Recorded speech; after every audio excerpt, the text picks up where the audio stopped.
Good morning and welcome to the PENC Wilmington Seminar on Ethics. We would like to thank our sponsors, ECS, McKim&Creed, and the North Carolina Society of Engineers.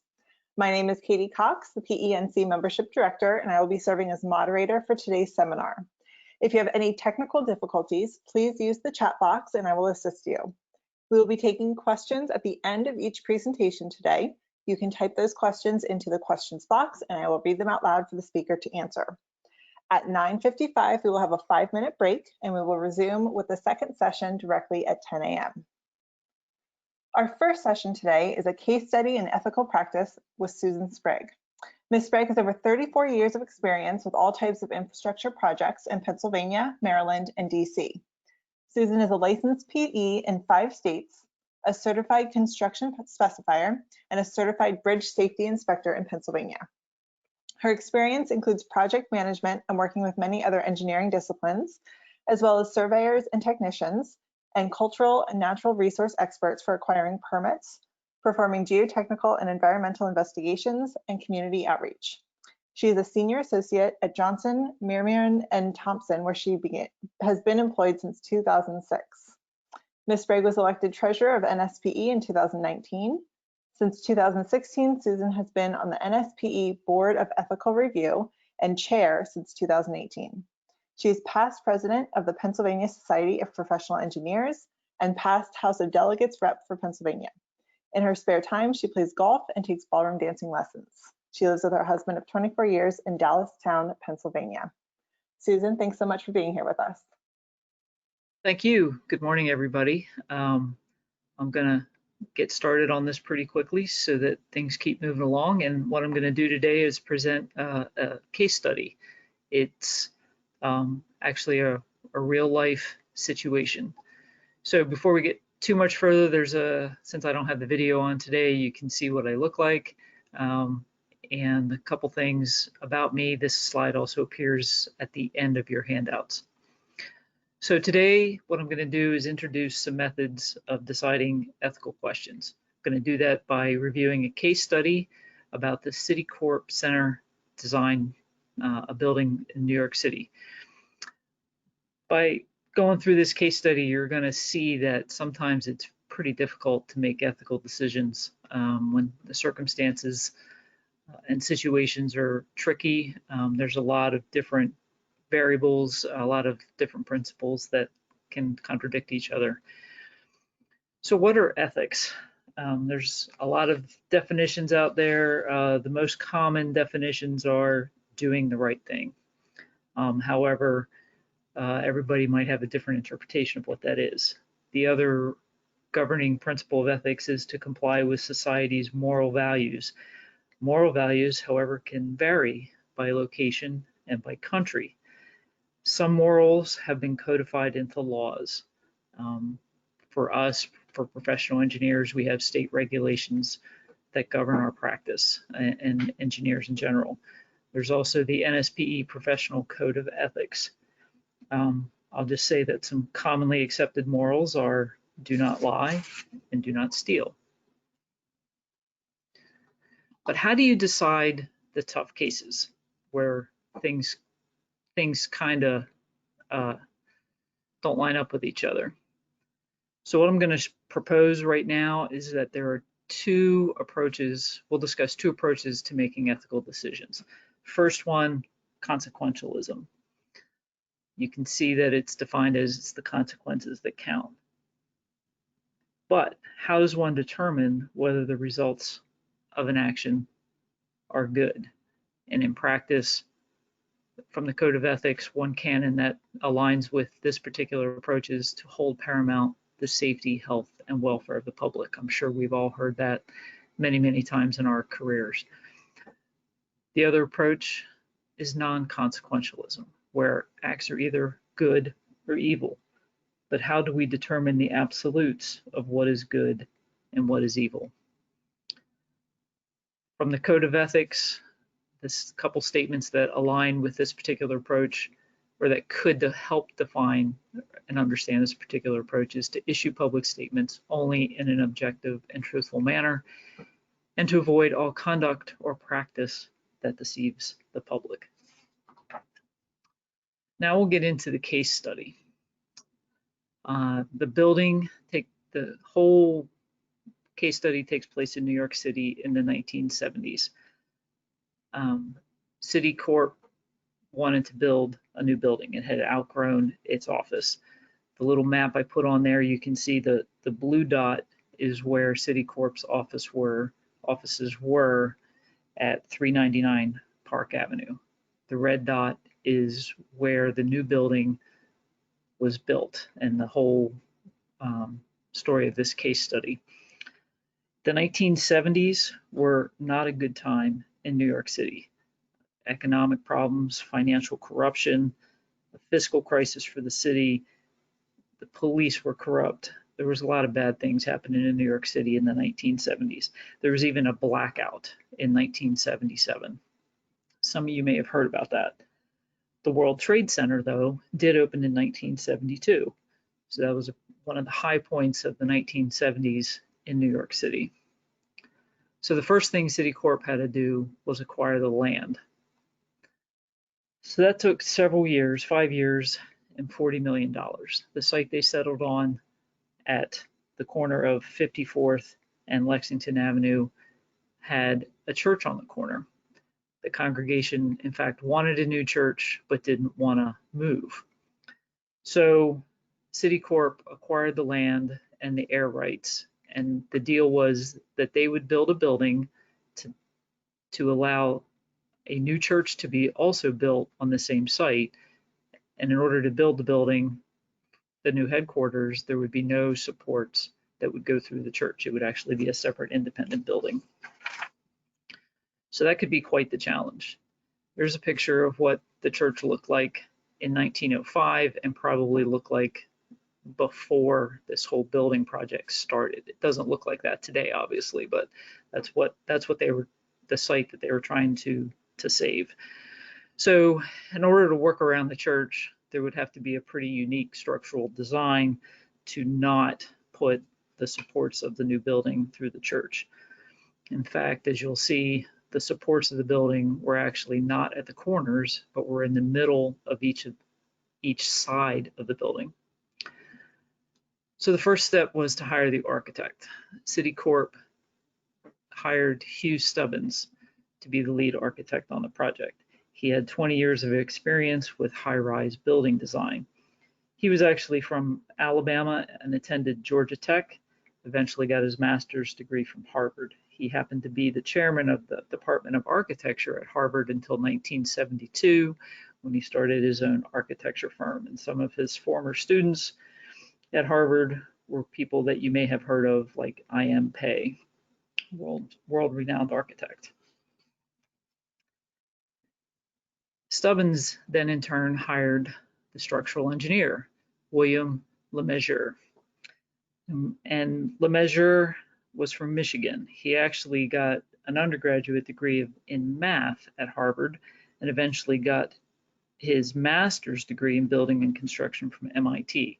So kind of unconventional way to becoming a professional engineer, but he was a very accomplished structural engineer at the time and had worked with Stubbins on some other projects.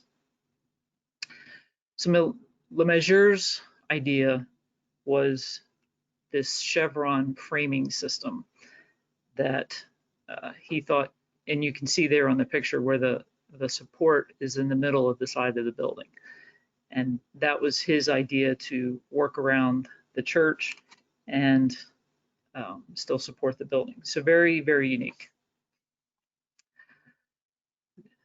For the people interested in statistics, these are the raw statistics of the building itself, completed in 1977, 59 stories tall.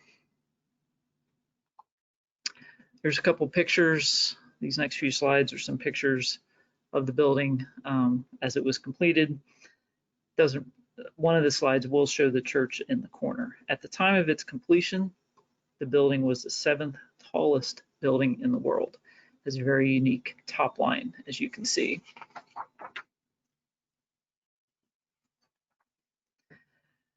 The top of the building and one of the unique structural components was the tuned mass stamper, which was necessary because of the unique framing plan, making the building a little bit lighter than a conventional structure and subject to harmonic vibrations due to the buffeting of winds. The mass damper would alleviate some of that and make the being inside the building more comfortable. There you can see the building supports and the new church in the lower left-hand corner. Pretty modern looking church compared to the photograph from 1905. So as a result of this really unique design and new building, both the architect and the structural engineer received a lot of post-design accolades, being honored at the highest levels of their respective professions.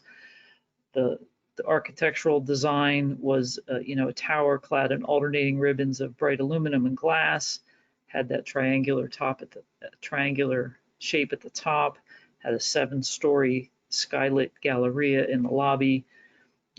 It basically, Citicorp was just thrilled with the design, received a lot of attention for it. It was basically a very visible statement announcing its corporate identity in New York City and its steadfast loyalty to New York City and a commitment to its innovation. The innovative structural design obviously also earned Le Mesurier some very high awards. The tuned mass damper was the first of its kind in a tall building. So well-deserved awards. So the building was completed in 1977. About a year later, Le Mesurier's office received a phone call from a student at Princeton. And the student was working with her professor, analyzing the building as part of a thesis.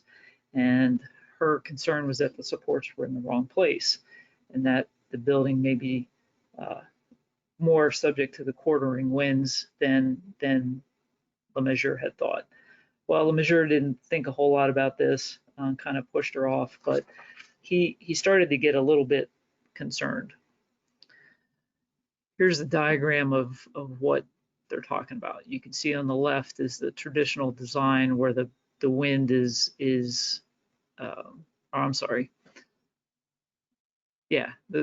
wind perpendicular to the face of the building and the supports of the building in the mid face. That's a typical load case that was for sure checked. The right side shows, okay, the quartering winds coming at the corner of the building and the supports now being on the faces of the building kind of are removed from the face of the wind. So it was this load case that the student was talking about not being thoroughly examined. So Le Mesurier kind of was starting to get concerned. He was a professor at MIT as well, and he started looking into it. And he cranked some numbers and discovered that the braces in the chevrons were subject to higher stresses than he thought, and that the quartering winds were in fact the worst case, not the best case. But he thought, I welded the connections. So welding has some additional margin of safety, so we should be fine. Well, he found out that the connections had not, in fact, been welded. During the construction of the building, the fabricator suggested a change order that would save $250,000 if the connections were bolted instead of welded. For those of you familiar with connections, welding is very strong, but it's also a little bit time consuming and is typically more expensive than bolted connections. Le Mesurier only found out about this because he was designing some buildings in Pittsburgh with similar connections and wanted to use this building as an example to the bidders who were saying, I don't really want to do that. And then he found out, that was changed to bolted connections. So it came in through a shop drawing through the construction of Citicorp. Other engineers in his office actually did the review and approved it. There's some discrepancy as to whether they actually told Le Mesurier about it or not. However, that's water under the bridge at this point. The building was in fact used bolted connections and not welded connections. But the tuned mass damper could help, right? Well, it wasn't really designed to be a structural component. Yes, it reduced sway, which would then reduce stress on the bolts, but it was really not a safety feature. Like I said, it was more about being comfortable in the building and not feeling the sway. The damper also only worked when it had electricity to operate, and that will come back as a factor in the repairs. So Lemessurier, didn't want to take his own calculations for granted. He got a third opinion. He went back to a Canadian engineer who had done the wind tunnel testing on the building model during the design phase. The wind tunnel analysis did confirm his calculations that there was additional stress on the bolted connections. However, that's analysis. As we all know, in the real world, wind conditions can be a little bit different. So it could actually be a little bit worse. So he started to get pretty concerned about this. So he double checked the connections again and determined that, yes, we have a problem. A 16-year storm could actually cause the building to fail. However, if the electricity didn't go out and the damper kept operating, that could be extended to maybe a 55-year storm. And just for reference, a 16-year storm has the winds of 70 miles per hour. So that's pretty substantial. I don't know about you, but I don't like being in the city with tall buildings and 70 mile per hour winds. So Lemessurier proposed a fix. He knew that something was going to have to be done. So he went about figuring this out. He determined that welding some steel plates at 200 bolted connections would sufficiently strengthen the building and provide the fix that was necessary. The good thing is that the framing was actually inside the building and not outside the building. As you saw from the photographs of the building, you didn't see any of those chevrons. That's because they were actually inside the building through the office space, like I sketched up here. Well, I didn't sketch them, I just colored the bracing.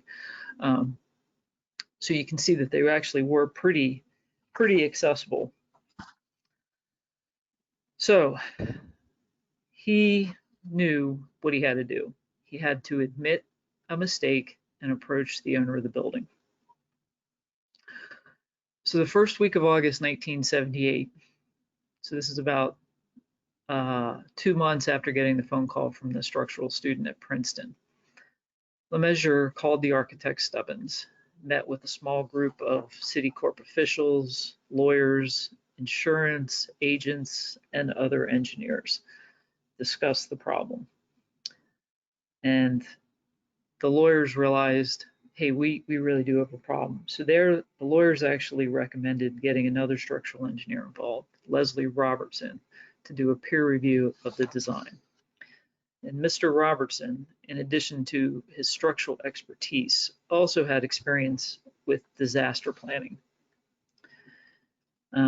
both before this and later on with the bombing of the World Trade Center in 1993. So this was kind of his thing. So he was a good choice to get involved in this. Of course, after hearing about the wind problem, it was suggested that they assemble some weather experts to monitor conditions and get involved to make some recommendations. And of course, every connection that was in danger had strain gauges added to it. And the strain gauges were monitored by Robertson himself from a location inside the building. So the first week of August was a lot of meetings for Lemessurier, the architect, and Citicorp officials. They eventually did meet with the Citicorp vice president and eventually the CEO, to discuss the problem. The City Corp, instead of being really upset, well, I'm sure they were upset because it was going to cost them some money to fix, but they fully supported making the repairs to the building. The chairman, William Ritson, was very proud of the building, wanted to stay in New York, and wanted to continue to occupy the building. And City Corp actually assigned a couple of high-level people of their own, vice presidents, to be in charge of the repairs. These two gentlemen, Henry DeFord and Robert Dexter, had been involved in the original construction of the building. And everybody was available by phone. Of course, in those days, being available by phone 24/7 meant pagers. This is 1978. There were no cell phones. If you wanted to be available and contacted, you were paged. So the plans were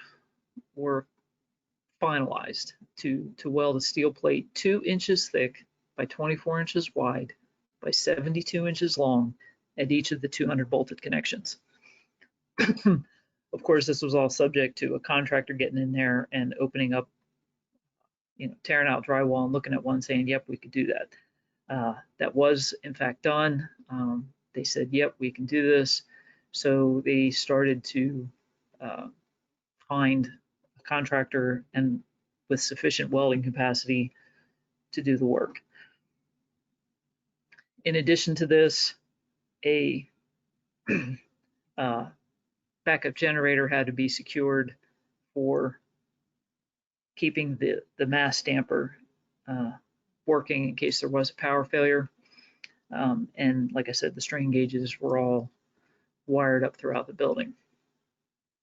So Lemessurier's office started to finalize the drawings for the welding plan.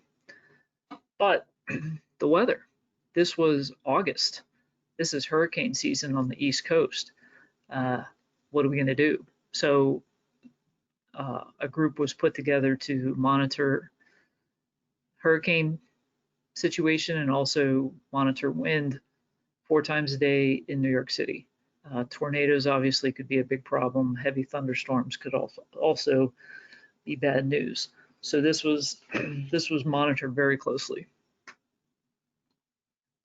And of course, an evacuation plan was developed in case it was ever needed.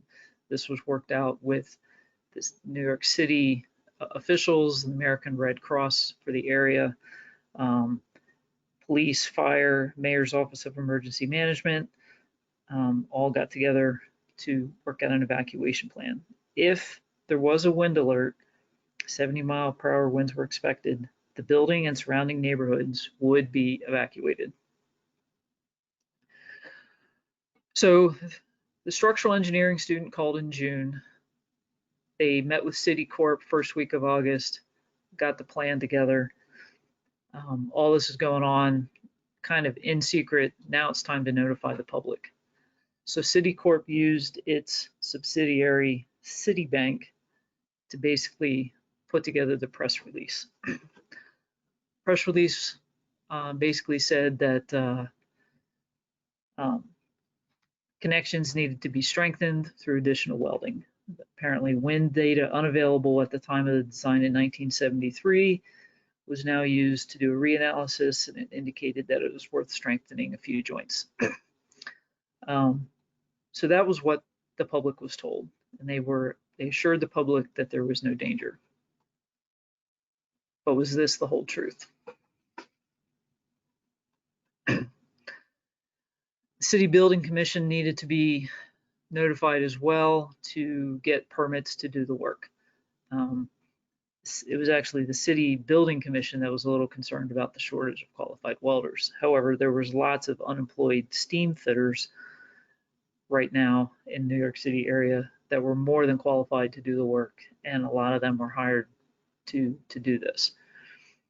The city commended Lemessurier for his courage and candor, and as the contractor's project manager said, I made the problem, I'm going to fix the problem. If you're going to kill a guy like that, why should anybody ever talk? So they were very, very impressed with the way that the engineer stepped forward to say, hey, I made a mistake, but I also know how to fix the mistake, and here's what we're going to do. Not worried about his reputation or consequences to him personally, but he stepped forward to get the problem fixed. So the press release went out, and there were a lot of phone calls from the press to members of the team, LeMessurier and Robertson in particular. The press was a little bit suspicious over that carefully worded press release, and they tried to get some more information. However, the newspapers, the three major newspapers in New York City, went on strike the very next day, and the strike lasted until November. So you can see there the article that was actually in the paper, but that was the last article that was ever posted. So they got a little bit lucky, I guess, if you don't want a lot of phone calls, but nevertheless, the work started. It went 7 nights a week. All the work was done in the evenings because the building was in use during the day. The other concern was that welding fumes might cause panic a lot among the office workers and set off all the fire alarms during the day. So that was another reason that the work was done at night. It basically tear the drywall out and build boxes around the connections to do the work. They would weld with the fire alarm shut off and then button it all back up and clean up the mess before the office workers would show up the next day. So remember Leslie Robertson, he was doing a peer review of the design, and he did a complete review of everything in the building, not just the bracing or the connections. So he made a few additional recommendations for the building itself, nothing too extreme, but basically concurred that this was the right thing to do. He did, however, and there was a lot of discussion about this early on and during the shop drawings, that, you know, why was a change to a critical system not reviewed by the engineer in charge? Well, that's been kicked around a lot over the years, but and it has probably been adopted into best practices going forward, that the key engineer should always review major changes to the structural design, not other people in the office. But, you know, Robertson has basically confirmed that the building is okay with a few changes. Of course, they didn't get completely lucky. A hurricane did start to form in the September of 1978 and started heading towards New York City. However, by then, you know, the work had been going on for 3 weeks, and the most critical joints had been fixed, so that the building was deemed okay for the 200-year storm. Fortunately, the hurricane didn't directly affect New York City, turned right and went out to sea. A couple weeks after Ella, the weather watch ended, as did the evacuation plan, because enough of the connections had been repaired. But also September 13th, lucky September 13th, I don't know if it was a Friday or not, was the day that Citicorp then served notice on the engineer and the architect seeking indemnification for all costs, including management fees involved in the repair work. You notice that the welding was completed in October. The newspapers were still on strike until November. So there are no news stories to really go back to try and research this. All the information for this case study and for any research you're going to do basically came from people who wrote about it well after the fact. So I don't know how quickly this settlement was reached, but eventually the architect was held harmless. LeMessurier settled for the value of his policy at $2 million. Initially, Citicorp was asking for $8 million. Apparently, the repairs and the estimate from the contractor was $8 million, and that's what they initially asked LeMessurier for. His policy was only worth $2 million, so that's what he counteroffered with. And I think Citicorp, as the story goes, they were just so pleased that they could keep their building, keep their statement in New York City and occupy it and get it fixed without anybody really knowing. They were pretty pleased and settled at that $2 million and ended it right there. I wish we all had clients like that, I guess. Eventually, Citicorp turned the whole building into condominiums and sold the building to some Japanese buyers and made a lot of money on it. So while they had it, they were pretty happy with it. Okay, so a few more slides here. We'll get into the ethics lessons. So as you might suspect, LeMessurier was treated as an admirable, courageous fellow who did, at great peril to his career, he did the right thing. That's what the city building people thought. That's what everybody directly involved in the case thought. Wow, what a great guy. His statement, as he always would tell his students, is you have a social obligation. In return for getting a license and being regarded with respect, you're supposed to be self-sacrificing and look beyond the interest of yourself and your client to society. And the most wonderful part of my story is that when I did it, nothing bad happened. He walked the walk and talked the talk. He did what he said he would do. So the second lesson is that codes and standards are not the whole story in defining a standard of care. A standard of care can be defined as reasonable care and competence. The building codes at the time in New York City probably were inadequate. And the building was designed to meet the code to analyze winds perpendicular to the face, not quartering winds. Quartering winds were something that the engineer should know to do, but not required by the code. The NSPE Code of Ethics, as you can see in the other handout I gave you, first and foremost is hold paramount the safety, health, and welfare of the public. Issues public statements only in an objective and truthful manner, and act for each employer or client as faithful agents or trustees.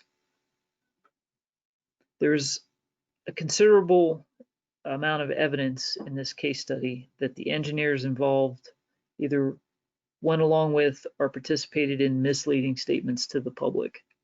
Because they didn't release the statements to the public, but Citibank did.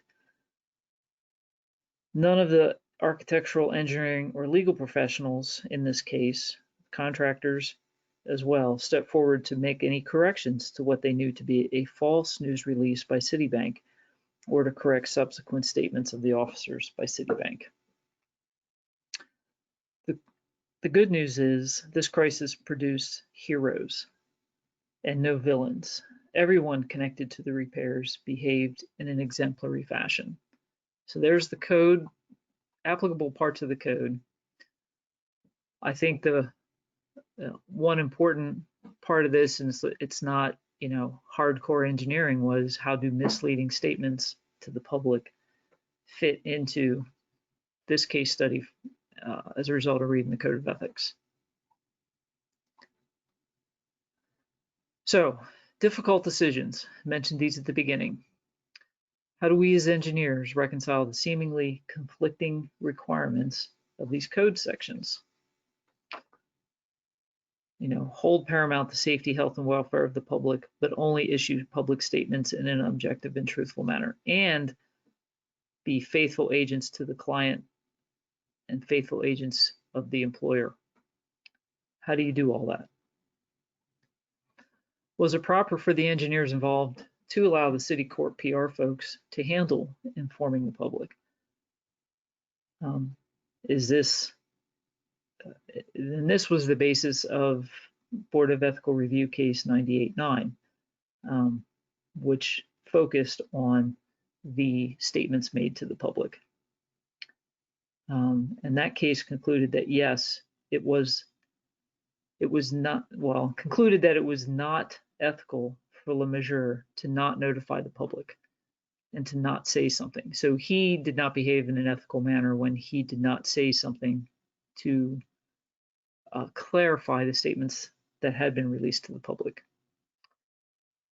And we'll go back to the two approaches to ethical decision-making: consequentialism, non-consequentialism. Consequentialism, you remember, is the consequences. It is the consequences that count. In this case, the building was saved and no one was hurt.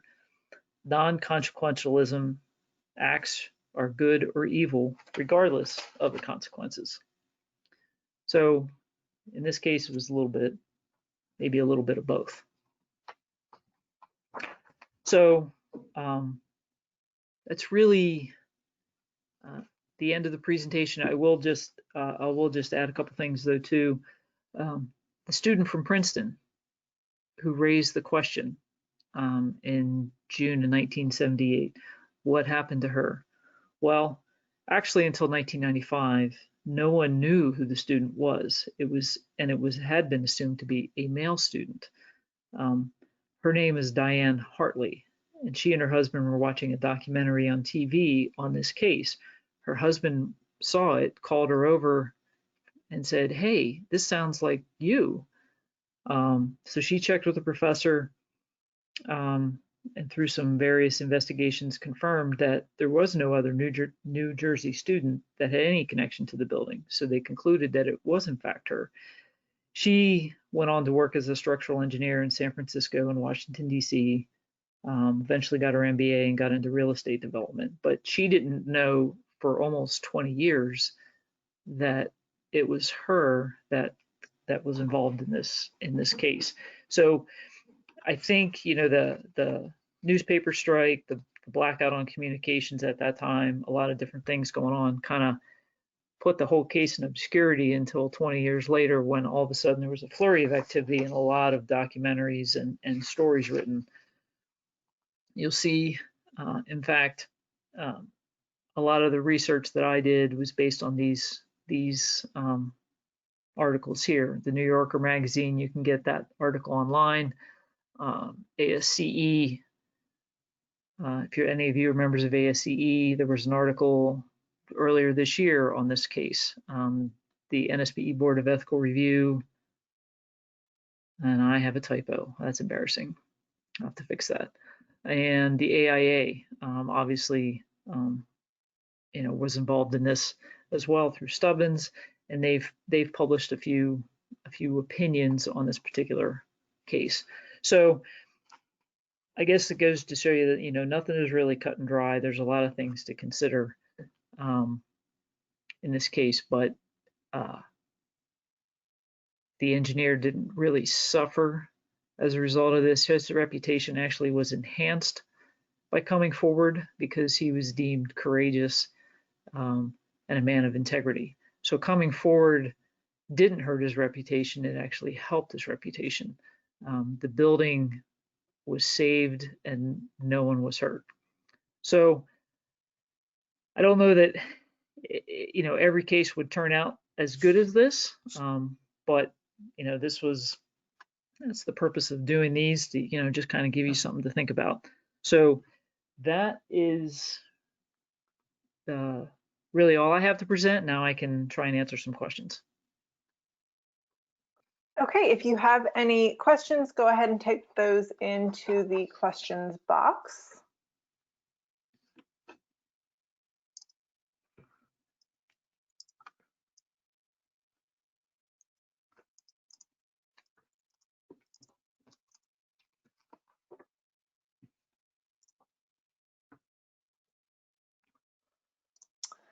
Okay, don't you realize that the engineers in many cases are not allowed to talk with the public by the clients? Thus, the engineer should not be crucified but exonerated.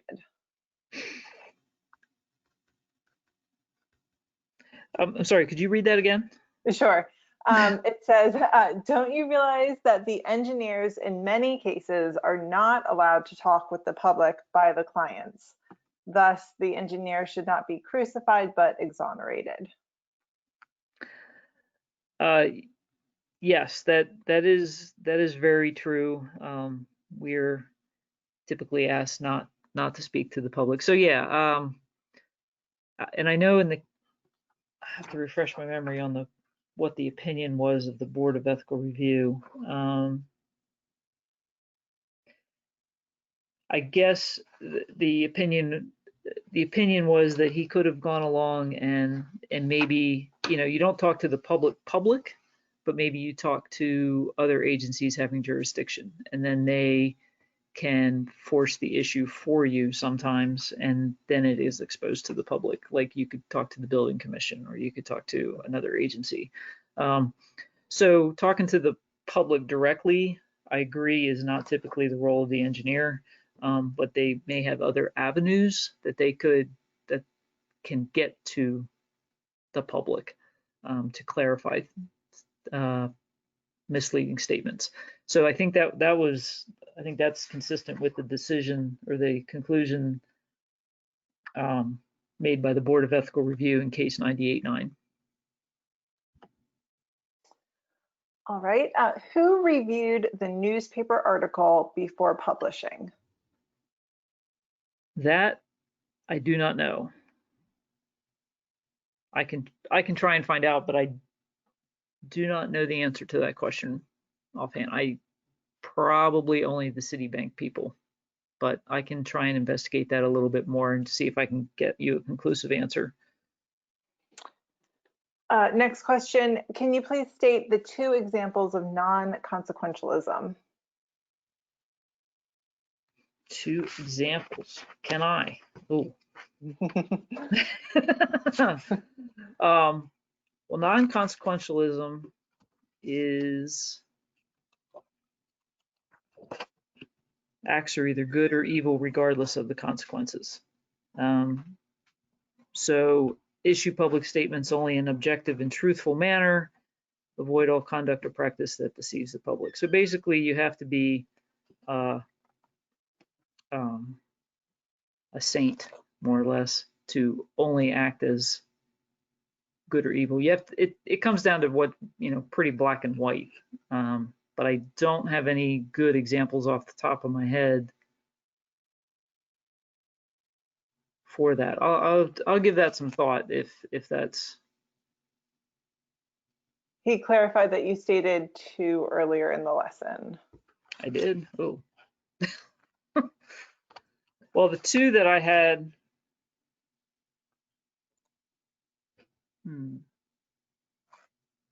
Yeah, again, the only two statements I had, and these come right out of the board, the ethics, code of ethics, are to issue statements only in objective and truthful manner. So again, you should never lie to the public, I guess, is that what it comes down to. And then avoid all conduct or practice that deceives the public. Again, not acting in secrecy when you're making decisions like this. And I think, in the real world, most states have a right to know law where you can request documents of decisions made, and the sunshine law at public meetings, which isn't directly related to engineering, but engineers quite often are involved in some of those meetings where, the underlying facts can be requested and need to be discussed in a public forum. It's as long as it doesn't involve personnel decisions.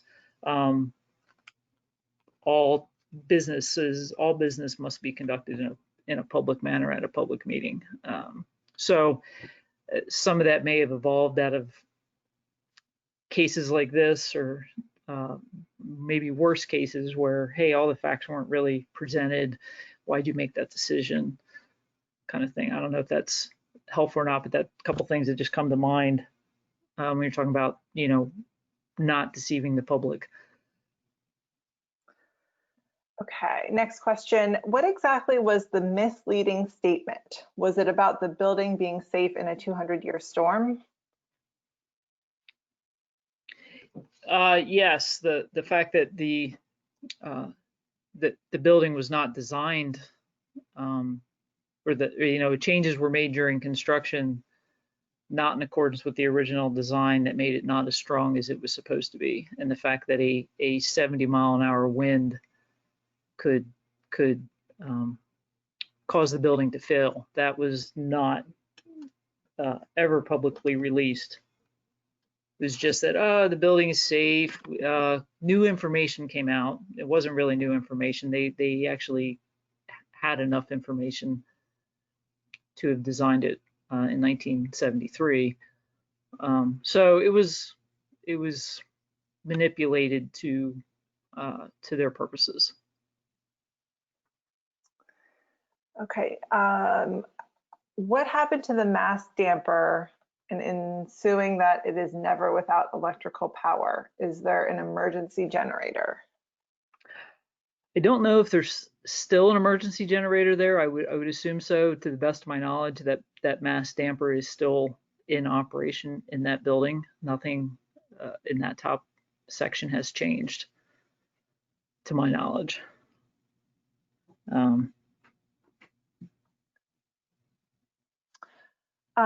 Next question. Suppose the client and architect had reacted as antagonists, specifically insisting on acceptance of full liability before repair costs known. Assuming Le Major did not have financial resources directly or indirectly to accept financial liability. Could you theorize how this might have ethically played out?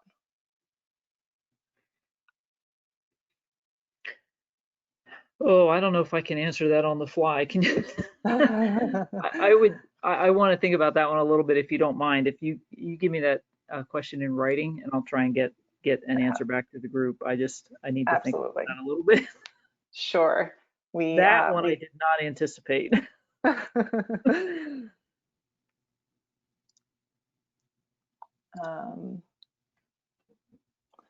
Okay, next question. What could have been said? We have identified a problem, we have a plan for repair, and we have developed an evacuation plan in the event we expect a severe wind event. Something like that? That sounds good to me. Yeah, I don't know, because the public isn't going to understand the technical ins and outs, but maybe something a little bit more forthcoming, that we identified a defect and we need to fix it, as opposed to, oh, we didn't have enough, we have new information. Of course, then again, as soon as you say that, then everybody's going to want to know who's to blame. Well, did the contractor not do it right, or what? And then you start pointing fingers in the public.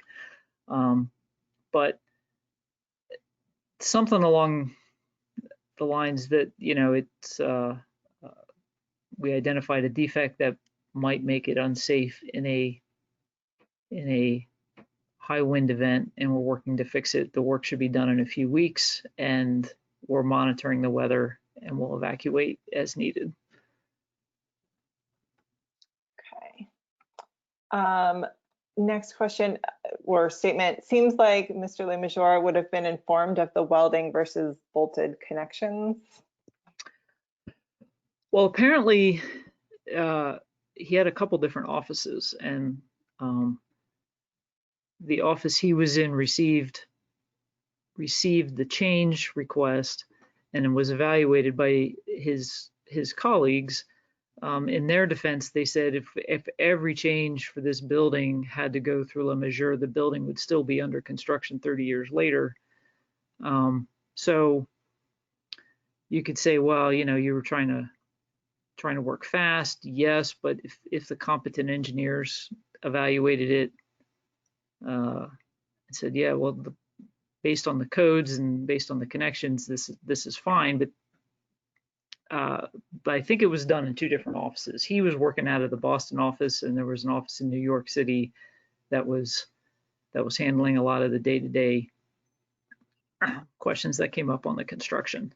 I think in hindsight, everybody realizes that, hey, this was a way more serious change than we gave credit to. It wasn't a simple change, and we should have run it by him before it proceeded any further. And you wonder, if that would have happened, everything would have been fine, and this case would have never come to light. So let that be a lesson to everybody. You know, if you're directly involved in structural designs, there's been, I think, multiple cases where the connections are key. You cannot overlook that. You cannot change connections from the original design. The Hyatt Regency Hotel in Kansas City, I think, is another example of that kind of situation. All right, was avoiding mass hysteria about a potential collapse due to the defect a good reasoning not to be fully truthful? So, for example, was saying it as they did it avoid scaring people possibly unnecessarily? Well, I don't think you ever want to totally alarm the public and create mass hysteria. So I think they were trying to control that, obviously, in a population center like New York City, but they probably could have said that we recognize there's an issue. The work won't take very long. It's only a bad thing if it's only a danger during a high wind situation. And people in New York City probably understand that, hey, wind is always a problem in the city, but as long as they knew that there was a plan in place to deal with it, I think that would have been a more fair statement. It might not have caused mass hysteria. And we've got one last question. I wonder if Citicorp revised their code of ethics or conduct as a result of this incident. They were certainly less than truthful. I wonder too. I don't recall coming across anything like that. But keep in mind they're a financial institution, and I know financial institutions have a code of ethics, as most professions do, but I don't know if their corporate code or the industry code for financial institutions would have changed. Again, it was really governed by the engineers. It's really an engineering problem. But as far as the statements made, I don't know. That's a good question. That might be a good question for another case. All right, it looks like that's all of the questions that we have. Susan, any last comments? No, I just appreciate the opportunity to present a case for you. I hope you all found it interesting. And if you have any further questions, you can email me. My contact information there at the end. Be happy to follow up with anyone, or if there's anyone interested in knowing more about the Board of Ethical Review, feel free to reach out to me. So I hope you all have a good rest of your day and enjoy some sunshine today. Hopefully North Carolina is getting some sunshine. Great. Thank you so much, Susan. We really appreciate your time. Attendees that are on, it looks like we have about a 7-minute break now. So feel free to stay logged in while I set up the next speaker, but you can go ahead, grab coffee, use the restroom, and we will start again right at 10 o'clock. Okay, I paused showing my screen. Is that the right thing to do? Yes, I will take care of it. Thanks, okay. Susan. I'll get out of this. Well, I didn't anticipate some of those questions, but I'll be happy to try and find out an answer and put something together that's a little, that antagonistic question, that's a really good angle to approach it at. I hadn't really thought about that. And Susan, I will get you that question so that you can answer offline. And Susan, I'm going to go ahead and mute you so I can set up the next speaker, okay? Yep, thank you. Thank you.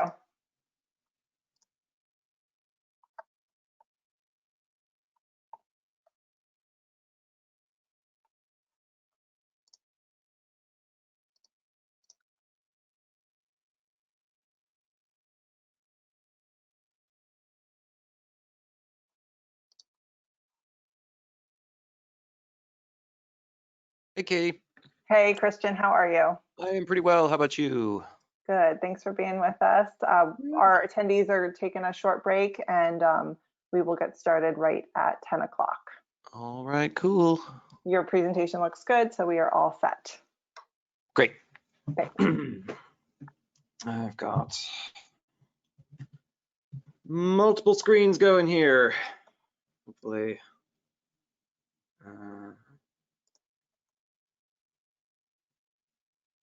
Hopefully we're in a good place. How's it going so far? Great. Yeah, we got a good group on.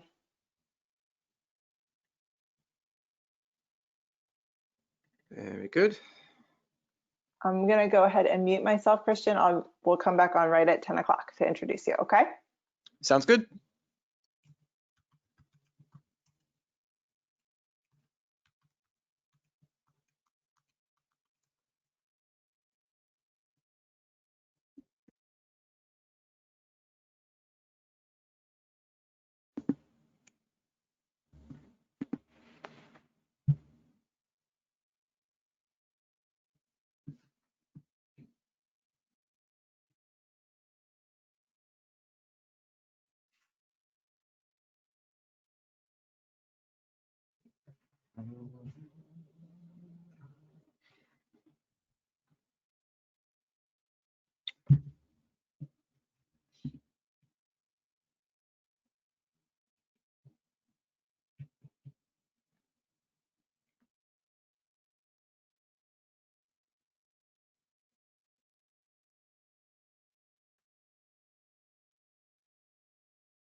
All right, it is 10 o'clock. Welcome back, everyone, to the PENC Ethics Seminar. Again, if anyone online has any technical issues, please use the chat box and I will assist you as best I can. We will take questions at the end of the presentation today. You can type those into the questions box and I will read them out loud to our speaker. Our next session is Designing Ethics, Integrating Ethics in Engineering Design. We have Christian Fernie here. Mr. Fernie is Program Director at the Keenan Institute for Ethics at Duke University, an interdisciplinary center dedicated to understanding the moral challenges of our time and creating scholarly frameworks, policy, and practice to address them.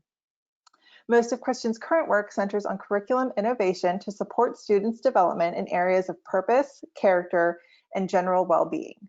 He oversees a portfolio of courses and co-curricular initiatives designed to help students discern the underpinnings of a meaningful life for themselves at each step of their careers. In recent years, he has also collaborated with colleagues in Duke's Pratt School of Engineering and Innovation and Entrepreneurship Initiative to better cultivate character and ethical awareness into the design and innovation curricula at Duke. A cultural sociologist by training, he teaches courses on purpose, identity, and leadership in the context of a rapidly changing world. A native of Portland, Oregon, he has lived in Durham since 2003. He holds a BA in sociology from Linfield College. He earned his MA and PhD in sociology at Duke University. Christian, thanks so much for being with us today.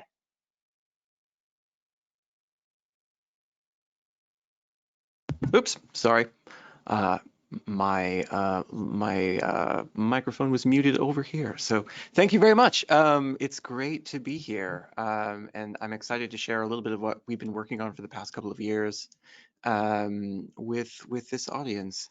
So where to start? I think I do want to sort of note that as you heard from my bio, I'm a sociologist by training. I'm a social scientist who has spent the last 11 or 12 years working at an interdisciplinary institute that is really focused on translating the sorts of normative questions that we often ask in philosophical ethics into real world context, which is why it's been so exciting over the past couple of years to really work with engineers.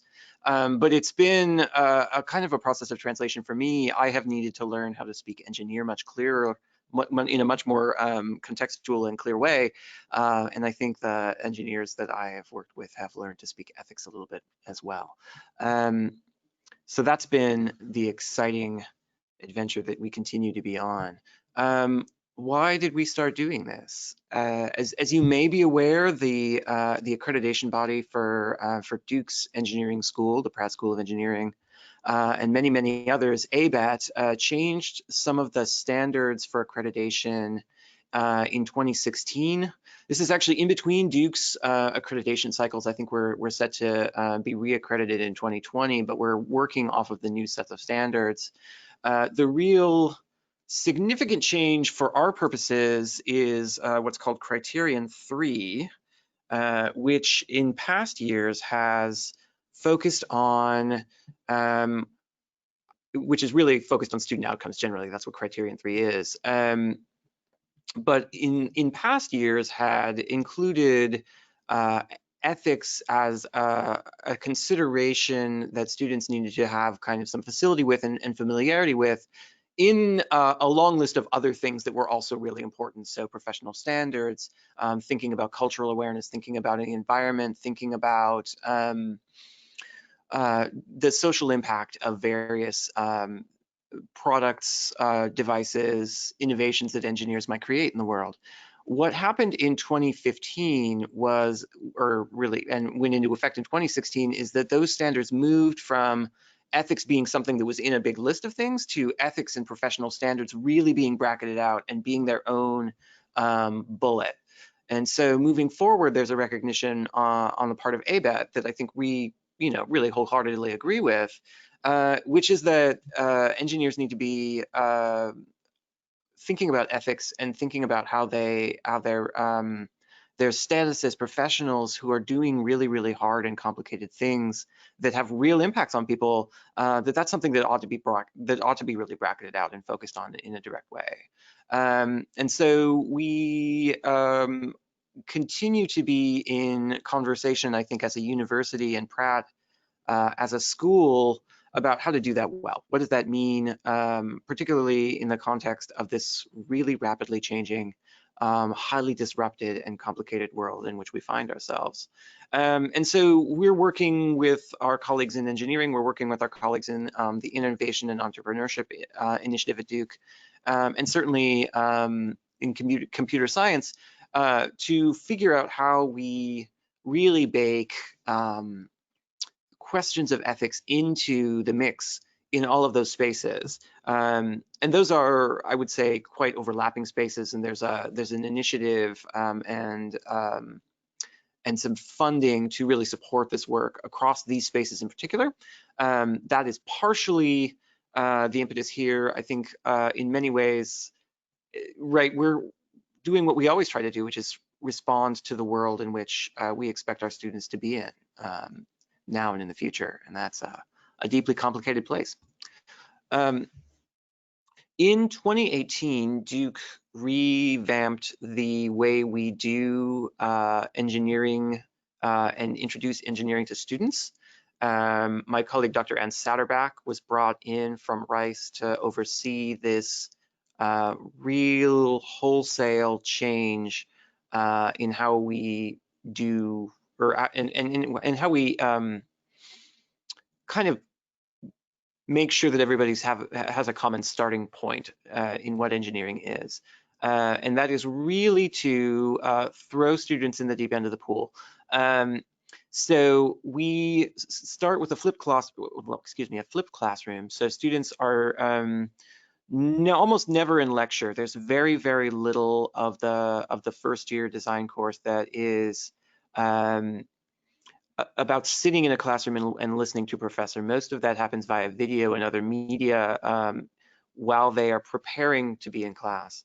Their class time is almost entirely based in teams, and those teams are working to design a solution that an actual client has requested. Those clients come from a couple of different sources. They are almost, I would say, in all ways connected with Duke in some way. Some of those connections are going on my slide in reverse order. Some of these are internal department requests. A really successful example of that that's not particularly ethically complicated, although not ethically complicated, is the National Museum of Art, our art museum on campus, requested a way to have a new kind of adjustable hook made so that they could make tiny adjustments to pieces of art without actually having to pull them off the wall. And so students did that, and there's actually they're in the process of developing a patent for it, or getting a patent for that product. So that's an example of one project that started at the university and is really enriching that particular department in the university. But many of the other clients are connected with research and practitioners who work at the university and whose work moves into the developing world. So Dr. Satterback does a lot of her engineering work in sub-Saharan Africa. She's got deep connections with a number of communities in that part of the world, and a lot of connection with researchers in that part of the world where there just is not a lot of research being conducted, and there's need. So where there's identified need that we can at least partially meet, we think, we try to make those connections happen. So the upshot here is that not only is this a really complicated environment, and here's a couple of examples of projects. These are really, really on the thornier end of things, but this is a project from, I think, 2 years ago now, where the City of Durham's Transportation Department, where Duke is located, of course, invited students to create a model for an accessible ramp that would connect a sort of nascent project that is going to increase green space and pedestrian and bike infrastructure within the city,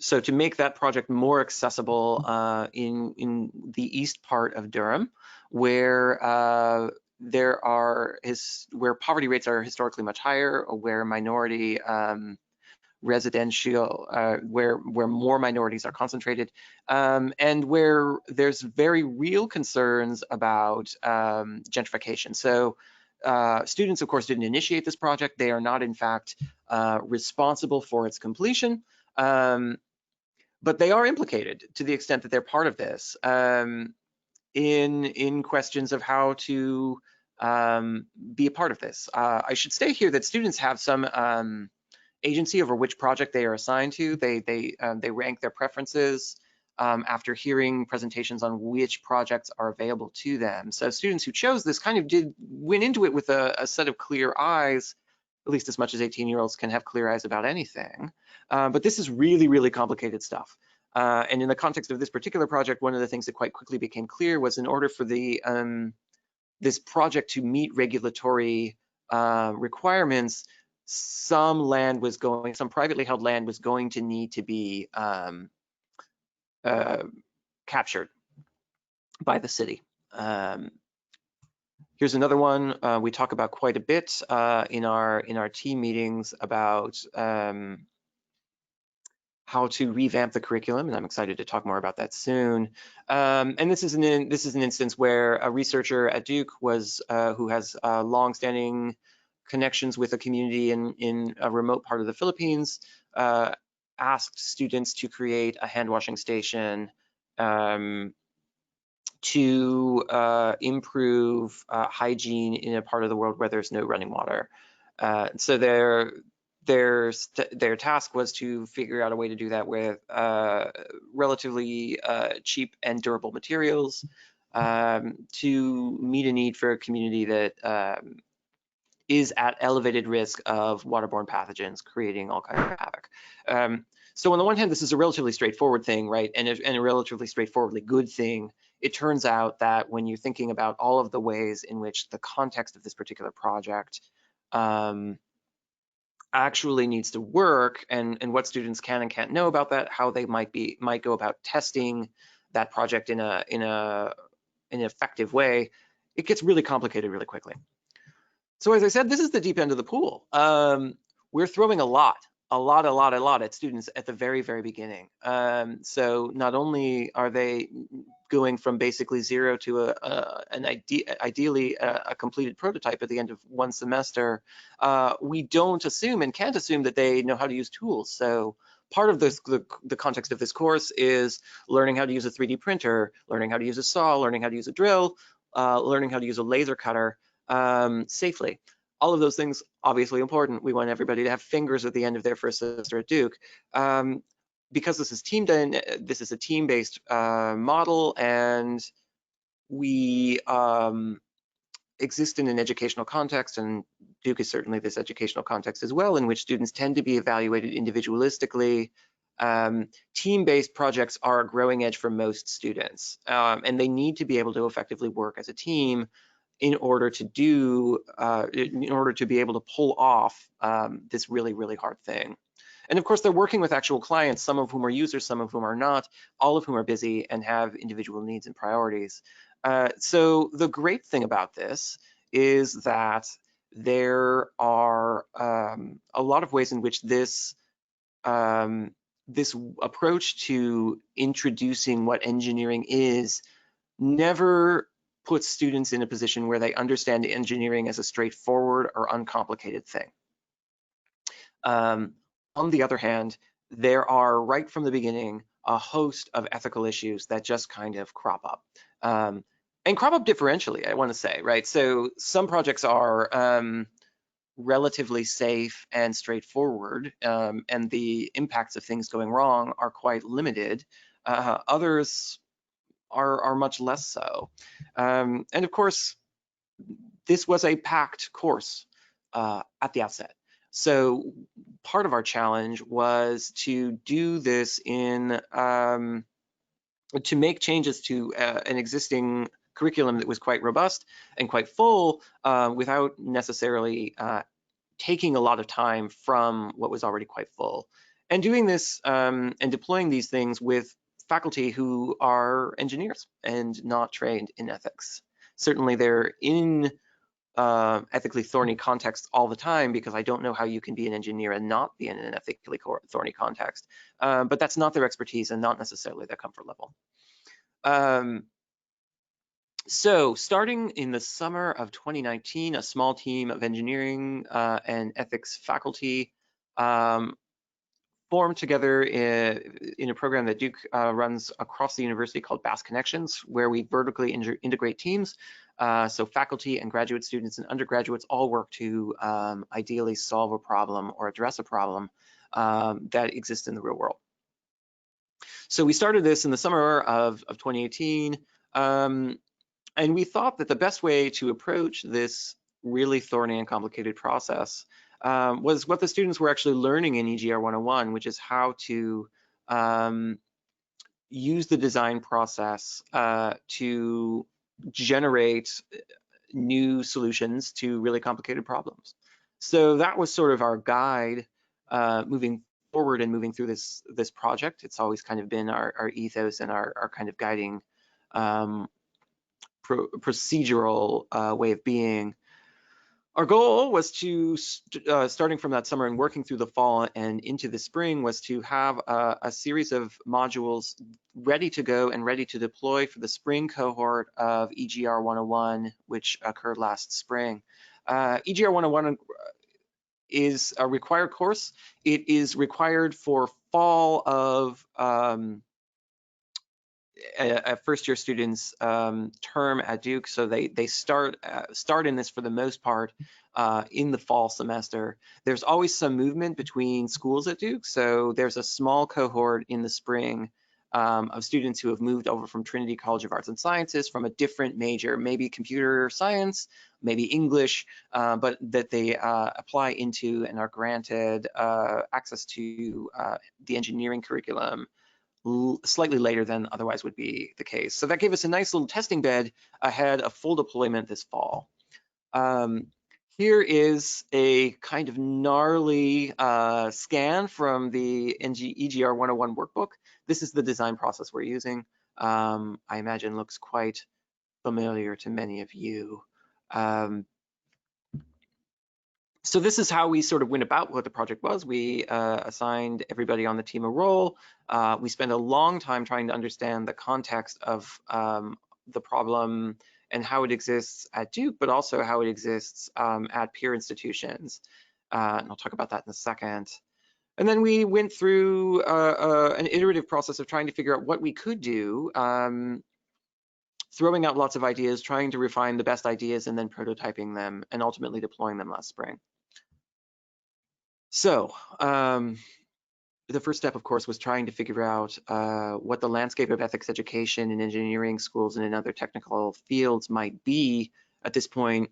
We largely did that through a combination of research that was mostly completed by the undergraduate students and interviews with faculty at other colleges and in universities.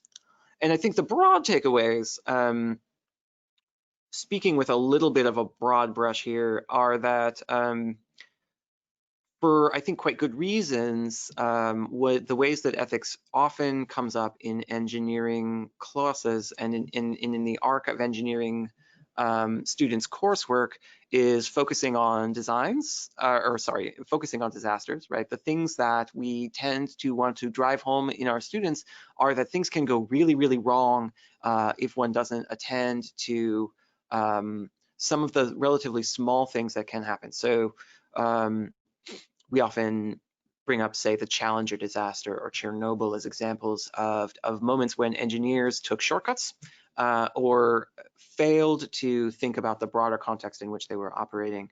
And we often fall back on codes of conduct and professional standards as ways of mitigating or reducing some of the possibility that those would happen.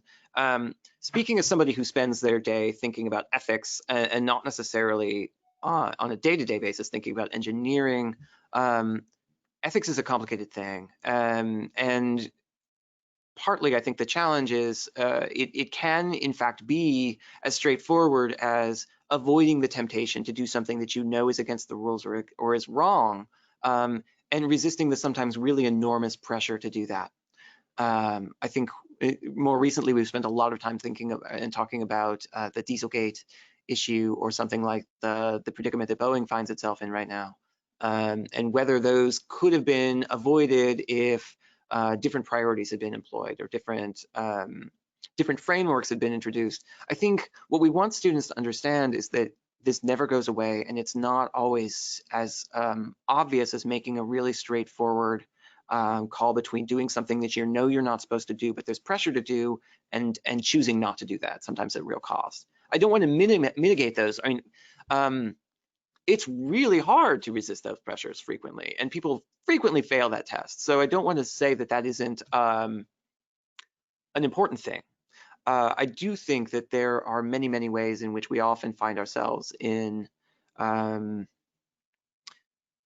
grayer areas where we have to choose between two things. In many contexts in engineering, it's cost versus durability, right? How do you rank the priorities of the things that are necessary for you to rank in order to build something?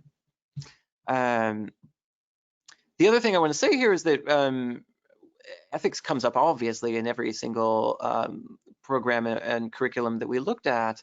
It frequently comes in more towards the back end of the classes, and this is because many, many schools and programs tend to have a client-based or design course as more of a capstone, more something that you would do right before you fledge.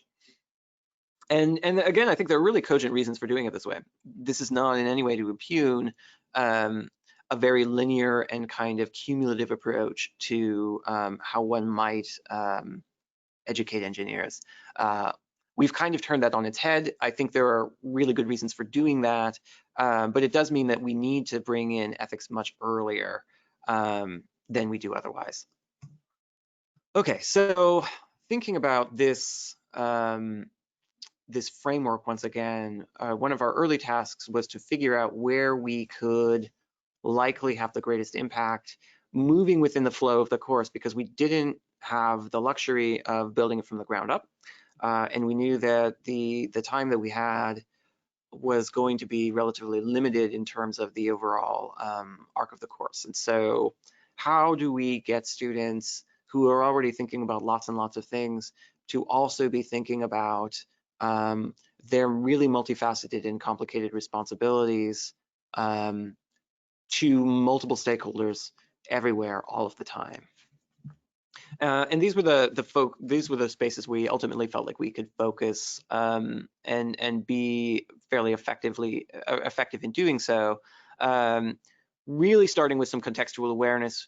How can we broaden what contextual awareness means for students? How can we introduce moments for students to think about how their role as engineers may not in fact be the same mindset as other important stakeholders in how they design and ultimately think about which criteria are important as they design.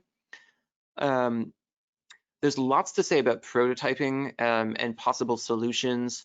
Ultimately, what we felt like were the most easy, and easy is not a word I like to use here, where we felt like we could be most effective were in terms of helping students think through evaluating and testing, because that's a space where frequently we're going to really move back into contact with clients and contact with potential users.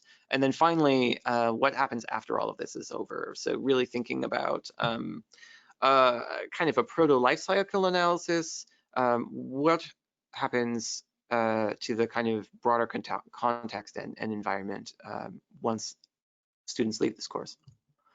Okay, so first thing we did was design a module for students to really think about the context in which they're operating in a slightly more complicated way than even their brief that they're getting as part of this course requires. And so, of course, the center of this is always going to be the user, client, designer triangle, right? Designers are ultimately still interfacing primarily with a client who may in fact be the user, but isn't necessarily the user. but what is the broader context in which this is operating? And how can we encourage students to think about what other actors are in this space? What other objects, which could be a material, it could be something else, are really operating here, and what are some of the broader contextual factors that happen?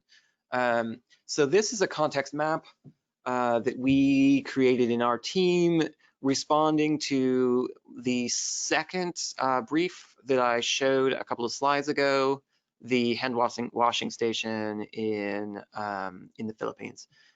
The triangles represent objects or physical things in this space. The nodes or the circles are various kinds of actors. And then there are a number of square things that don't really fit in a corporeal way or in a tangible way into the space, but are very important for students to be thinking about. So students were led through this exercise where they had to kind of make up their own context maps in their teams as individuals, and then to work through what these meant in individual cases. Sorry, that wasn't very straightforward. Each student made up their own context map, thought about what factors might be at play in their individual context, starting from that user, client, designer triangle that we know is going to be there, and then adding around that. And then they compared notes. Partially what we hope students get out of this is that this is really complicated and there's a lot going on here. Partially what we want students to get out is that by doing multiple iterations of this from multiple points of view, in the same way that in the design process, many ideas get thrown out there, built upon, and then synthesized, students, even in their team, have different kinds of contextual awareness, different kinds of insights to bear on what their system looks like. Partly what we want students to get out of this is that there's lots that they don't know and don't understand yet. The second thing that we did was introduce a role-based way of doing pairwise comparison charts. So of course, in the second stage of the design process, students are needing to define and rank their design criteria.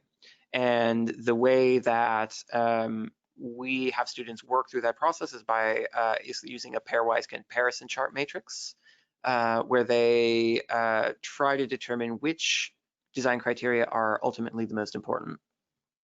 Traditionally, the way we've done this in this class is having students rank those according to what they understand is most important from the brief.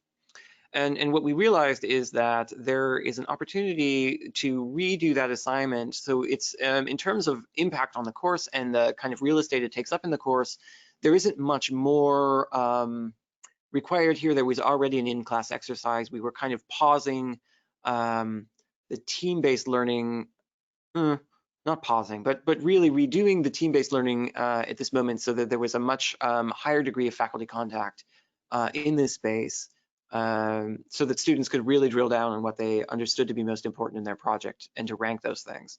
What we've asked students to do in this is to not think about themselves necessarily as the designer, thinking about which design criteria are most important, but to adopt a number of different roles here. So one person in each group was assigned to be a client, or I should say at least one. One was designed to be, or was going to be the user. One was the designer, one was the regulator. I should say that these teams are fairly small. For the most part, they're 4 to 6 students. So sometimes there's a one-to-one relationship here. Sometimes we had multiple people doing one role. But to walk through the process of thinking about what is the most important design criterion, and to recognize that that might not actually look the same from every point of view. A regulator's take on what's actually most important may in fact be quite different than the clients or users. And so how do we adjudicate between those things? Obviously, this is still a client-based relationship. Students are still designing for a particular user, sometimes mediated through a client. But again, we're trying to get students to really think about the broader context in which they're operating, and to realize that even as they may be prioritizing one set of criteria in one particular or a couple different perspectives, they're doing so in a wider and more complicated context. And so what are the obligations that they have to different stakeholders whose priorities may not have ultimately made the cut?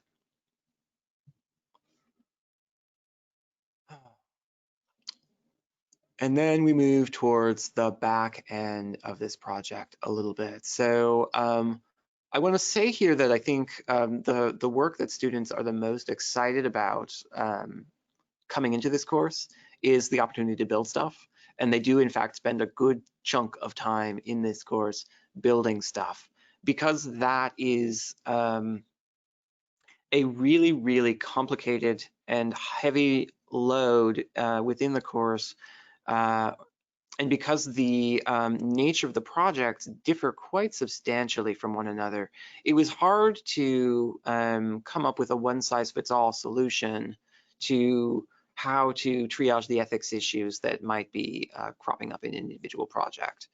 Off the top of my head, a couple of other examples that have come up in recent years. We had students who were asked to come up with a prototype pressure bandage for reducing postpartum hemorrhage that was going to be deployed in rural villages in Uganda. And so students who are working on that project, right, I mean, there's all kinds of things going on there. So one is the remote nature of the project. One is the fact that postpartum hemorrhage is actually a problem in lots of parts of the world. And in fact, there are, even in the United States, there's quite differential access to medical care. And so it ended up being a project that students felt actually worked better and where they could have more direct impact if they focused on the United States context, even as they made a deliverable to the researchers who were working in this remote community. But right, that's a very, very different context than the team that was working on creating a really fancy and cool adjustable hook. So the materials are different, context in which they're operating is different. The iterative process of working through how you make a model of the female abdomen out of various materials, including ultimately, it turns out, ballistics gel, and doing, you know, working in wood, working in metal, working across various different contexts. It just, we can say in the middle of all of that, but wait and stop, and what are the ethics of how you're operating about this right now? I think there's lots and lots of work we could potentially do there. At least at this early stage, we decided that, you know, it didn't make our own list of rankings of where we thought we could have the most impact.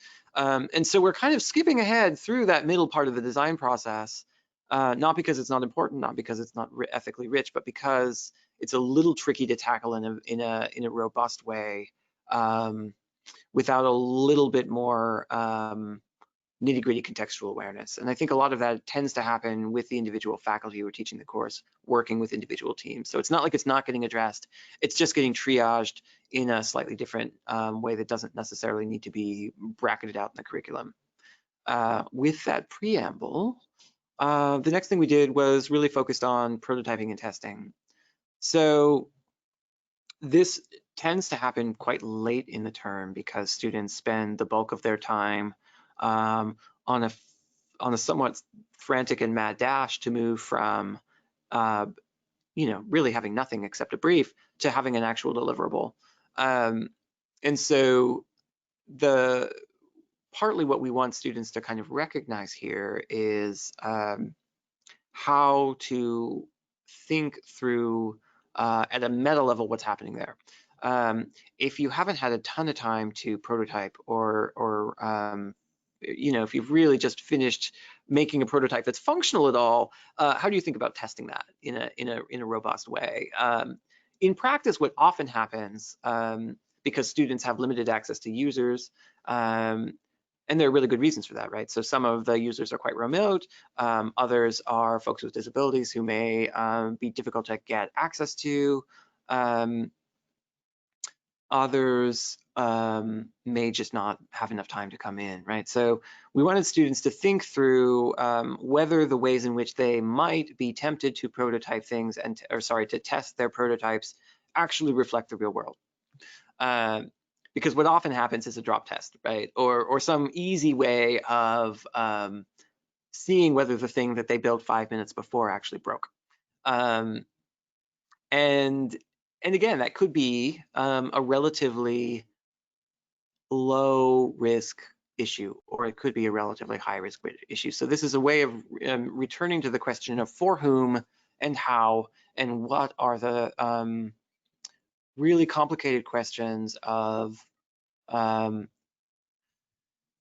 responsibility that kind of come up in that. So if you're working with a population that has some sort of a physical disability, and you know that it may be very difficult to prototype or have them actually test prototypes, how do you replicate that in a way that results in an effective prototype or actually being delivered to the client at the end of the day, or delivered to the user at the end of the day? How do we think about things like failure modes? What is the consequence of something going wrong in an individual project? And what's the most likely thing to break? And that's really where we focused, was how can you test realistically? What are the weaknesses of realities? What are the ways in which that doesn't actually reflect the reality of your how your project will be used in the real world? And what can you do to kind of respond to that? Ultimately, this is a question about what is sufficient. And this seems like as good a place as any to really think about, okay, so this is, I think, really the deep end of the pool. It is really the harder way of going about how to introduce students to engineering. And I think hard in the best ways, but if you think about this as a diving analogy, right? We've gone for the higher degree of difficulty dive, which means that we're also hoping that we're, figuratively at least, being scored at a higher rate. So if the prototype doesn't ultimately make the cut, right? If this ultimately isn't something that is the kind of thing that you could bring to market or actually imagine making a difference for an individual client, that sometimes that reality kind of is true and fair, right? So students do the best they can, and sometimes that's actually great, and the kind of thing that might feasibly be deployed in the real world. At this point in the semester, sometimes it's pretty clear to students and to faculty that that's not going to be the case, right? And so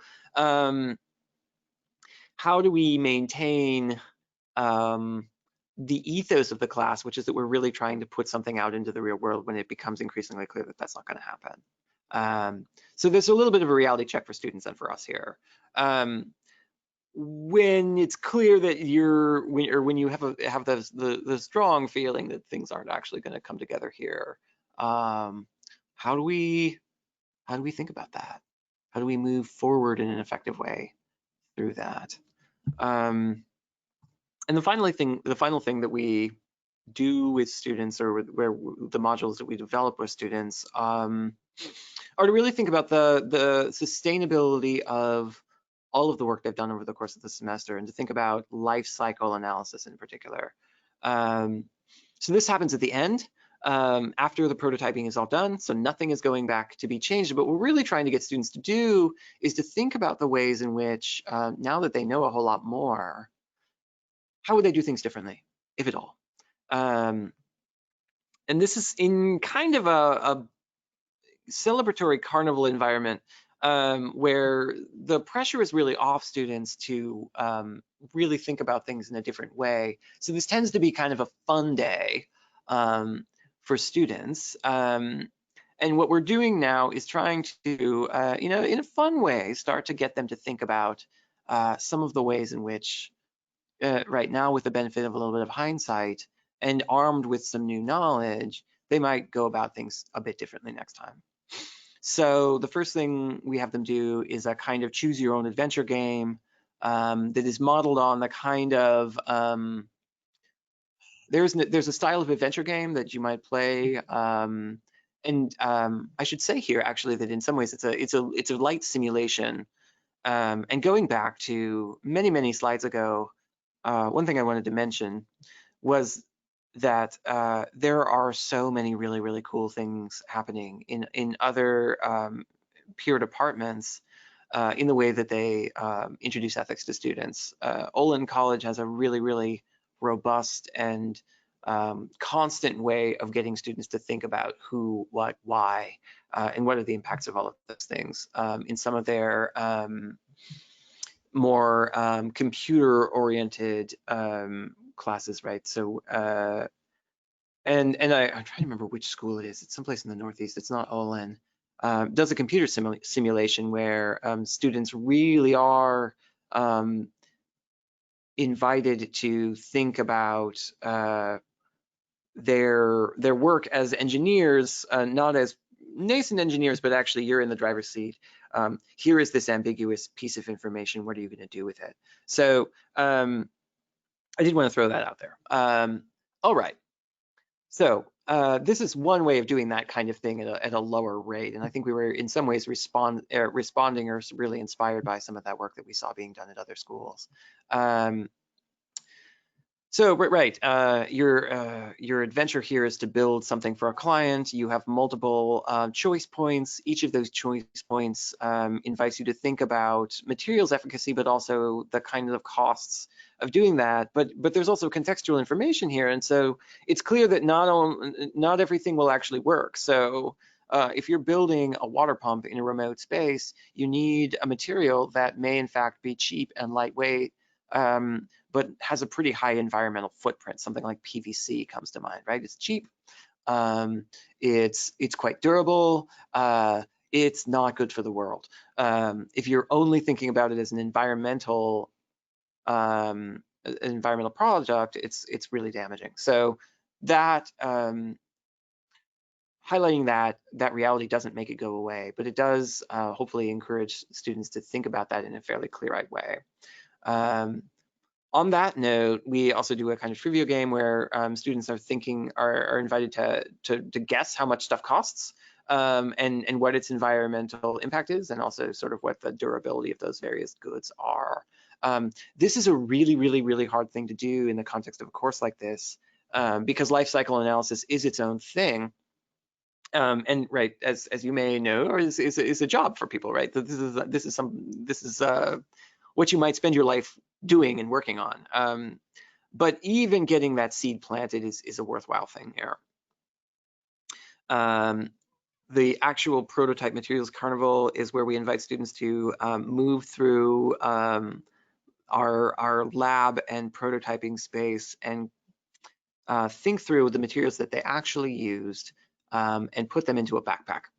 So if they used metal, then they have to pick up a couple of metal objects or a weighted ball that sort of represents the environmental impact of those pieces.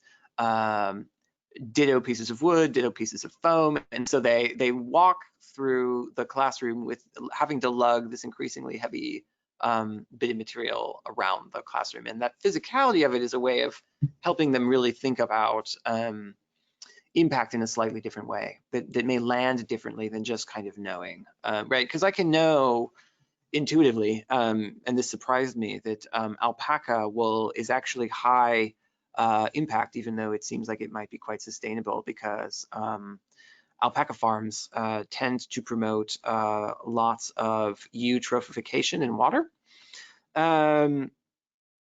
And that has impacts, right? So I can know that, right? I can know that about alpaca wool, but knowing that is different than actually doing it. And so the doing something about it, making a different choice.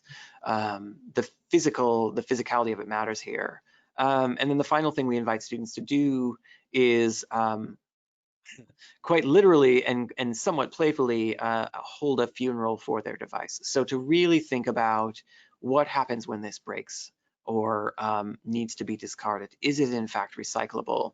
And what will it look like? So part of that is a way of eulogizing what it was for and what was gained out of it. but also to kind of recognize the degree to which many things are hard to recycle, and that reality has impacts. So to really kind of bring everything full circle and to bring a little bit of focus on the grave back to things, not just the cradle, which is where we tend to focus in this class and what is, I think, for most students, the most fun part to focus on. So this is the lot of information about what is a fairly wild and complex course. It was hard before we started.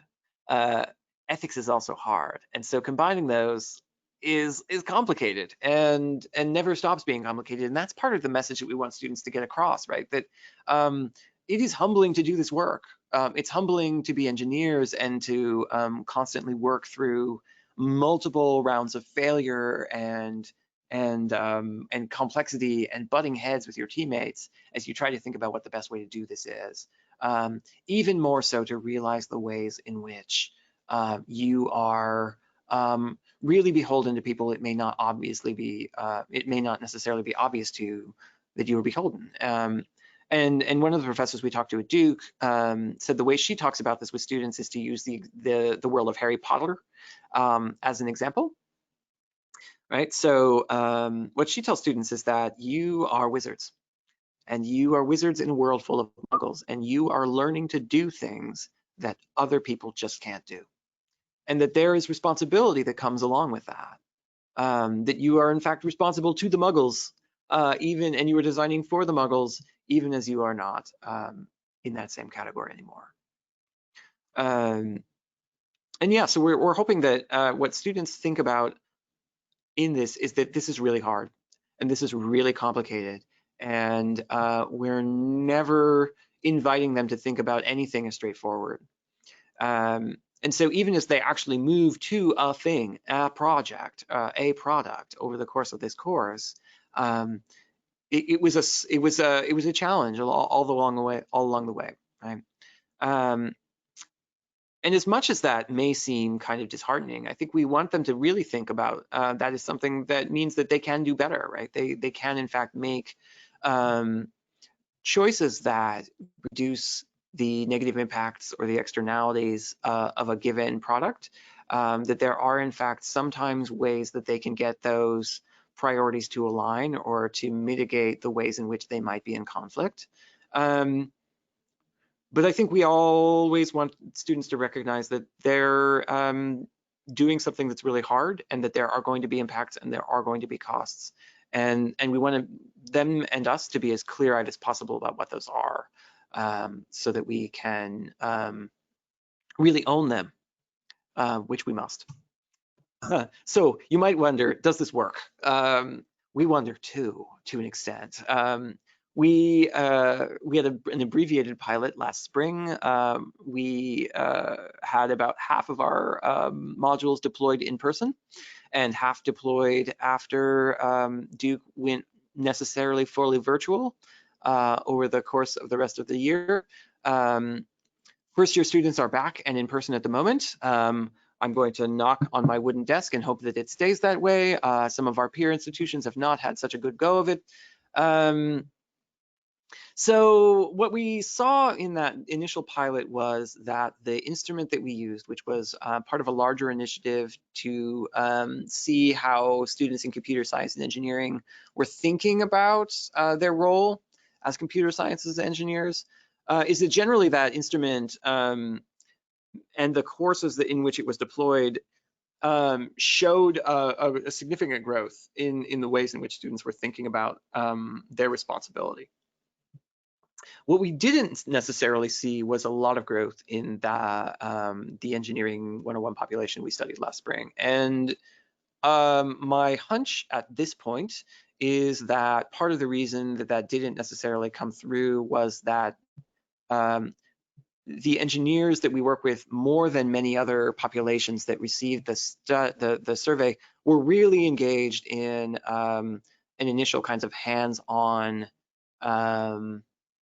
model of engagement in education that needed to be short-circuited and cut short. And so that's part of it. I think the other piece, of course, is that these were students who had a different background moving into it and didn't necessarily, there may be some interesting cohort differences between students who are transferring into the engineering school and students who come in through the engineering school. So we hope to know more later this fall as the more robust pilot gets underway. Okay. Thank you very much for listening, and I'd be happy to take any questions you might have. Great. We have several questions. The first two are comments that all sort of combined. Canadian engineers must pass 8-hour laws and ethics exam to become registered PEs. This is a very long-standing requirement. As a US PE who is also a Canadian PE, I was a bit embarrassed about this US omission. And then another comment that every single engineering student should be required to take an engineering ethics course. So this is very encouraging. When I graduated in 1990, there was no such requirement. So I think there's a couple things to say there. So I think the certainly on the certification side, there are ongoing requirements to uphold standards, and I'm not honestly quite sure about how that works in, say, ASEE, but right, there is an expectation that US-based engineers are going to be engaging with ethics as a standard practice in an ongoing way.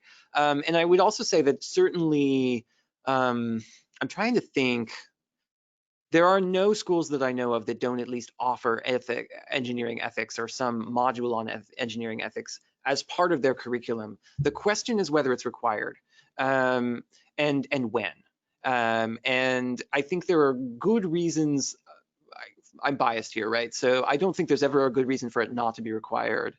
I think there are quite cogent reasons for it to be something that comes up later in a student's arc. Depending on how the rest of the curriculum is organized and why. I guess as from my perch as somebody who really spends his days trying to think about how we translate what we learn in classrooms into the rest of our lives. That's really the ethos of this course. That's why it was so fun to work with. And partly what I'm always telling students is that life is messy. And it doesn't stop being messy. And so I don't, my own bias and our own approach here tends to be to really revel through and revel in that messiness and engage with it as deeply as we can right from the get-go. So that's an approach. I'm not sure it's necessarily the approach, but that's the way we do it here. So there's another question sort of about timing. It says one positive of this approach is getting the students to learn how to listen and formulate concepts for the needs of a society. Do you find doing this early in their program works, or should it be in the third year when they have some basis in design? Well, so everybody's getting some basis in design here. I would say it never stops, right? And it can't stop. And in fact, right, this is part of an ongoing initiative at the Pratt School to really make sure that students who are coming out of the engineering school move into their professional lives as engineers who have a really robust sense of their responsibility and character. So in some of those more advanced spaces where they've got a much more refined sense of the technical requirements, and they have more technical ability. Yes, they still need to be asking those questions, and they still should be asking those questions. Absolutely. All right, next question. Do you introduce to the student engineers how employment agreements and contractual requirements impact and influence the ethical practice of engineering? Are engineers advised or aware of these issues? It comes up later and in more refined and defined contexts across the curriculum, and sometimes in courses that aren't necessarily required for engineers, but are things that they take, or also in the graduate school. So I'm actually in the early stages of working with a faculty member in the Masters of Engineering Management program on this issue specifically, right? So contract and negotiation is a really, really complicated thing. And of course, those legal requirements create help define the parameters of how engineers operate. Of course, absolutely, definitely. I would say that what we don't want students to do necessarily is think about that as the only relevant dimension of ethics. So there is an easy way, or particularly for younger students, there's a way in which that that kind of rule-based logic of ethics is very easy to adopt because they're coming out of an environment in which their work has been quite rigidly structured. It's somewhat less so in college, even as they're working through pretty defined curricula, and in which, right, in engineering school, it's much more so than on the arts and sciences side. So yes, I would say yes. It's there. Not necessarily in EGR 101, but later. But also, what we want students to be thinking about in EGR 101 is that this is a really multidimensional concept. Okay. Are the professors citing and sealing designs by the students? Are they producing designs that are not effective and are being produced? I'm not sure how to answer that question. I would say, oh, I know what you mean. Okay, sorry, it took me a sec to understand the question. I would say that the majority of projects do not make it out of the course because they are not ready for prime time by the end of the semester. That's the reality, is that relatively few of them actually do. If they were to go on to a more advanced prototyping and refining stage, which is something that we've actually baked into the curriculum. There's a follow-on course that students can take in their second semester where they continue to work on the same project. Then it is the sort of thing that could eventually go down that route. And I believe, but I should say, right, officially, I don't know.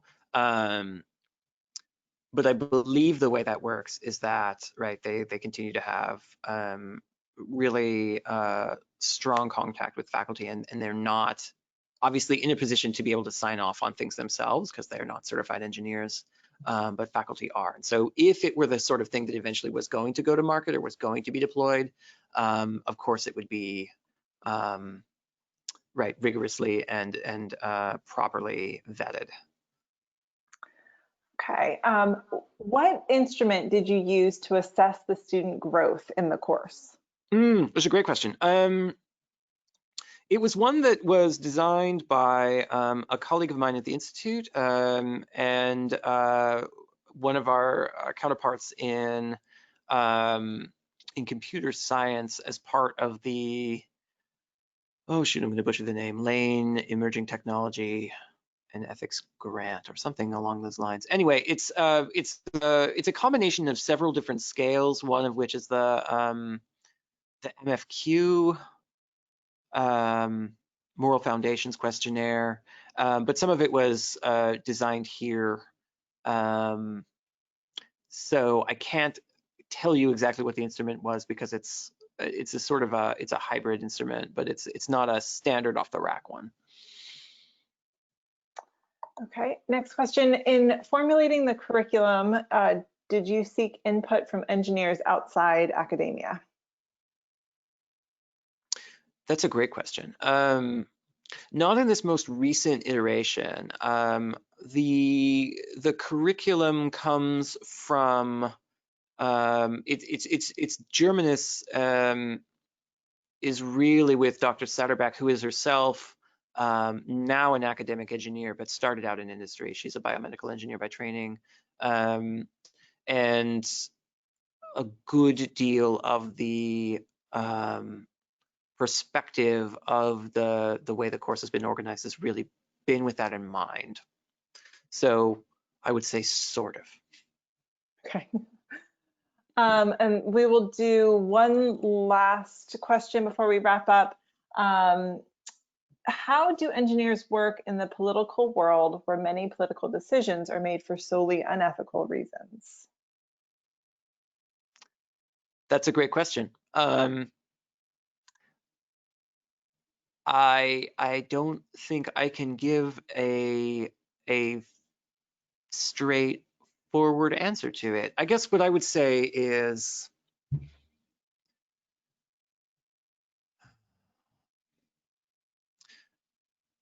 we all need to balance our responsibilities to our families and in order to put food on the table, et cetera, with our obligations to much wider constituencies, communities, and stakeholders. And if we know that we are in a position to subvert something that we think is important through our work, that where and how we can, it's important to stand against that. This is a really complicated time to be an American. And I don't think it gets less complicated if we don't say this is what's important. So if we know what's important, just as a blanket statement, then we have a responsibility to act on that.